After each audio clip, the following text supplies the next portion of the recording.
Shalom, Om Swastiastu, Assalamualaikum warahmatullahi wabarakatuh, Namo Buddhaya dan salam sejahtera bagi kita semuanya. Perkenalkan, kami dari kelompok 2 kelas B, Fakultas Kedokteran Hewan Universitas Udayana akan menjelaskan tentang parasit yang sudah kami identifikasi berdasarkan hasil praktikum yang telah dilakukan, yaitu berupa kutu penggigit dengan kelas Insecta dan spesies Heterodoxus spiniger pada anjing.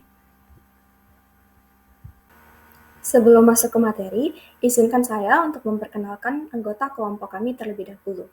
Yang pertama, ada Willia Lara Erpantira dengan NIM lahir 013, ada Winda Audia Ananda dengan NIM lahir 016, ada saya sendiri, Paula Bintang Wuryandari dengan NIM lahir 017, kemudian ada Eginda Teresia dengan NIM lahir 019, ada Ardianita Triana Devi dengan NIM lahir 020, dan yang terakhir ada Audria Lydia Hosana Nainggolan dengan NIM lahir 031. Sebelum masuk ke ciri umum, klasifikasi, morfologi, habitat, dan lain sebagainya, ada baiknya untuk kita mengetahui apa sih pengertian dari Heterodoxus spiniger.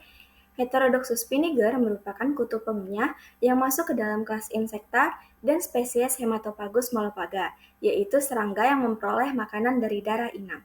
Karena ia memperoleh makanan dari darah inang, ia tidak hanya mempengaruhi kebugaran dan juga pertumbuhan inang, tetapi juga menjadi inang perantara dari cacing pita di Pilidium caninum dan filaria cacing gilik di Petalonema reconditium. Heterodoxus spiniger menginfeksi kulit anjing domestik atau Canis lupus familiaris, ras anjing lain, dan hewan marsupilia, umumnya di dorsal tubuh bagian posterior. Seperti kebanyakan kutu penggigit lainnya, tubuh Heterodoxus spiniger dibagi menjadi 3 bagian besar. Yang pertama ada sepal, kemudian toraks, dan juga abdomen. Di bagian sepal terdapat mata dan juga antena, sementara di bagian toraks merupakan perlekatan dari ekstremitas. Di bagian abdomen, sebagian besarnya berisi organ internal dari Heterodoxus spiniger. Untuk bagian klasifikasi, morfologi, dan lain sebagainya akan dijelaskan oleh rekan saya. Terima kasih. Baik, berikut merupakan klasifikasi dari Heterodoxus spiniger.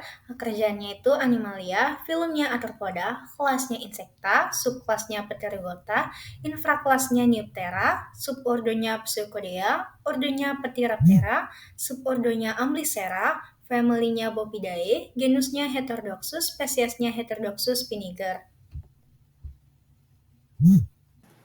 Selanjutnya adalah morfologi dari Heterodoxus spiniger. Heterodoxus spiniger itu memiliki tubuh pipi dorsoventral dengan perpanjangan aksis kepala membentang secara horizontal, di mana bentuk kepalanya itu berbentuk seperti segitiga, tetapi tidak memiliki celah seperti Felicola subrostratus.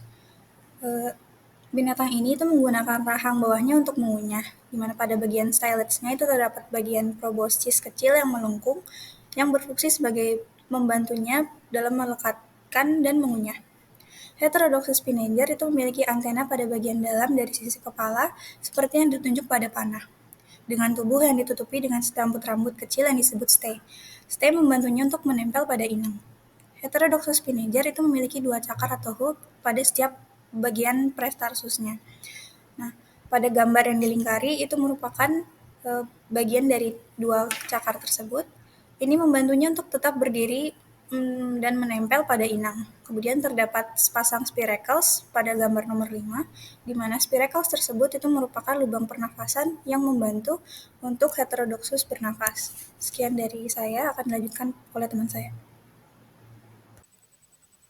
Baik, selanjutnya saya akan menjelaskan mengenai habitat dari Heterodoxus spiniger. Jadi, Heterodoxus spiniger ini menghuni kulit anjing domestik, Canis lupus familiaris, dan beberapa jenis anjing lainnya seperti Canis adoptus dan Canis aureus di Afrika, dan Canis latrans, Canis rufus, dan Canis cinerio argentius di Amerika Utara. Insekta ini biasanya ditemukan di ujung proksimal batang rambut dekat dengan kulit, seringkali di daerah posterior tubuh. Heterodoxus spiniger sebagian besar hidup di daerah beriklim tropis dan sedang, namun juga dapat beradaptasi pada kondisi yang lebih kering. Selanjutnya akan dijelaskan oleh rekan saya. Terima kasih. Selanjutnya saya akan menjelaskan mengenai siklus hidup. Nah, seperti yang kita tahu, Heterodoxus spiniger adalah kutu pengunyah atau molophaga yang menginfeksi anjing domestik atau yang kita kenal juga Canis lupus familiaris, ras anjing lain, dan hewan marsupialia. Nah, Heterodoxus vinegar ini menyerang kulit anjing dan biasanya ditemukan di ujung paling proksimal batang rambut, dekat kulit, dan seringkali di daerah punggung posterior tubuh. Siklus hidup Heterodoxus vinegar dimulai dari telur atau nit, terus telur menetas, lalu melalui 3 tahap perkembangan larva atau yang dikenal juga nymphal instars, yang menyerupai bentuk dewasa tetapi lebih kecil dan sedikit lebih pucat. Setiap generasi berkembang cukup cepat, hanya membutuhkan waktu sekitar 3 atau 4 minggu. Betina menghasilkan telur yang dapat ditemukan di seluruh tubuh inang yang terinfeksi. 3 tahap nimfa selanjutnya diperlukan untuk menghasilkan Heterodoxus spiniger dewasa. Nah, Heterodoxus spiniger ini menghabiskan sebagian besar hidupnya pada satu inang, namun dapat berpindah dari satu inang ke inang lainnya sesuai kebutuhan. Selanjutnya akan dijelaskan oleh rekan saya. Baik, selanjutnya untuk kesimpulan, Heterodoxus vinegar merupakan kutu pengunyah yang termasuk ke dalam kelas Insecta dan spesies Hematopagus malopaga. Ciri khusus yang dimiliki dari Heterodoxus vinegar yaitu memiliki kepala berbentuk segitiga dengan rahang bawah untuk mengunyah, memiliki 2 cakar pada tiap pretarsus, dan terdapat sepasang spiracles. Habitat dari Heterodoxus vinegar adalah daerah dengan iklim tropis dan sedang, dan hidup pada ujung proksimal batang rambut dekat kulit atau seringkali pada bagian posterior tubuh. Heterodoxus vinegar dalam siklus hidupnya hanya membutuhkan satu inang dengan tahap telur dan 3 tahap nimfa hingga akhirnya dapat menghasilkan Heterodoxus dewasa. Baik, itu dia hasil identifikasi kami dari kelompok 2 kelas B Fakultas Kedokteran Hewan Universitas Udayana. Semoga dari hasil identifikasi ini dapat menambah wawasan bagi teman-teman semuanya mengenai parasit. Kami juga berterima kasih kepada dosen pengampu yang sudah membimbing kami selama proses identifikasi. Selain itu, kami juga memohon maaf jika terdapat kesalahan pada materi kami. Saya tutup dengan Paramasanti, Om Santi Santi Santi Om. Wassalamualaikum warahmatullahi wabarakatuh.